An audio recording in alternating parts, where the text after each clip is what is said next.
সত্ৰৰ আয়োজন কৰিছিল, কিন্তু জনতা পুনৰ বিজেপি মিত্ৰজোঁটৰ পক্ষত থাকিলে। কি ক'ব বিচাৰিব বিশেষকৈ হাৰিয়ানাৰ ফলাফলৰ পিছত? নৰেন্দ্ৰ মোদী ডাঙৰীয়াৰ দূৰদৰ্শী নেতৃত্ব, সুশাসন আৰু বিকাশৰ যি অনিৰুদ্ধ যাত্ৰা তেখেতৰ নেতৃত্বত NDA চৰকাৰখনৰ, তো নিৰ্বাচনী ফলাফলে এইটো প্ৰমাণ কৰিলে যে এতিয়াও NDA চৰকাৰৰ ওপৰত গভীৰ বিশ্বাস আছে, আস্থা আছে আৰু আশা আছে। আৰু নিৰ্বাচনৰ ৰিজাল্টটো তাৰে প্ৰতিফলন।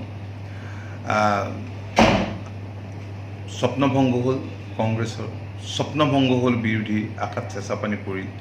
আৰু আমি ভাবোঁ যে আহি থকা দিনবিলাকত যিবিলাক ৰাজ্যত দেশখনৰ নিৰ্বাচন হ'ব বা উপ নিৰ্বাচন হ'ব, তো ইয়াৰে প্ৰতিফলন ঘটিব।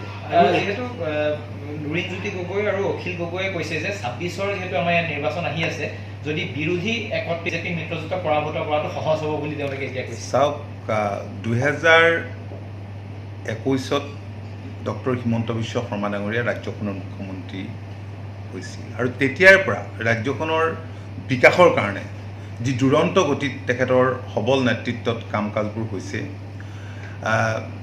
জনসাধাৰণ বিকাশৰ পক্ষতে থাকিব। যিদৰে হাৰিয়ানাৰ ৰিজাল্টত যি প্ৰতিফলন দেশবাসীয়ে দেখিবলৈ পালে বা আমাৰ ৰাজ্যখনৰ জনসাধাৰণো দেখিলে, একেধৰণৰে হ'ব ৰিজাল্ট।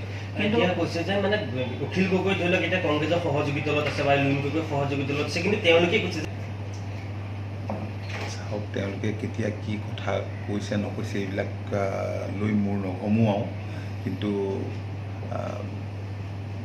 যি ৰিজাল্ট হাৰিয়ানাত দেখিছে সেই একেই ৰিজাল্ট ইয়াত দেখাব।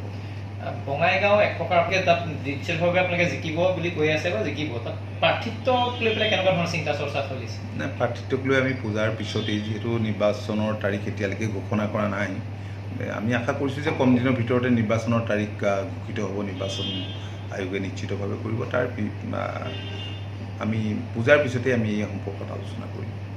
দলৰ কাম কাজ চলি আছে। অন্য প্ৰসংগ এটা সুধিছোঁ, পূজাৰ বতৰ যিহেতু, স্মৃতিবোৰ কেনেকুৱা ধৰণে মনত পৰে অকণমান? পূজাই হয়, এই ল'ৰালি কালৰ পৰা ককাৰ লগত দেউতাৰ লগত পূজা চাবলৈ যোৱা, তেতিয়া ইমান সকলো ঠাইতে ইমান দুৰ্গা পূজাও উদযাপিত নহৈছিল। আজি ধৰক মোৰ সমষ্টিতেই প্ৰায় 70 বা 70খন হৈছে। তেতিয়া যিবিলাক ডাঙৰ চহৰ আছিল সেইবিলাকত কেইখনমান নিৰ্দিষ্ট পূজা থাকে। এতিয়াতো গাঁৱে ভূঞে আপুনি দেখা পাব যে দুৰ্গোৎসৱ উদযাপন কৰিবলৈ লৈছে বিভিন্ন ঠাইত। তেতিয়াৰ পৰিৱেশ আৰু আজিৰ পৰিৱেশৰ মাজত পাৰ্থক্য আছে, নথকা নহয়।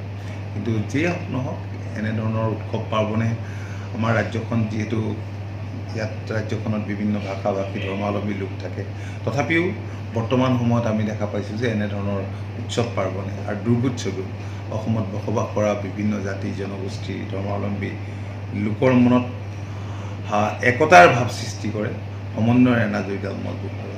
আমি সকলোকে শাৰদীয় দুৰ্গোৎসৱৰ শুভেচ্ছা জনাইছোঁ।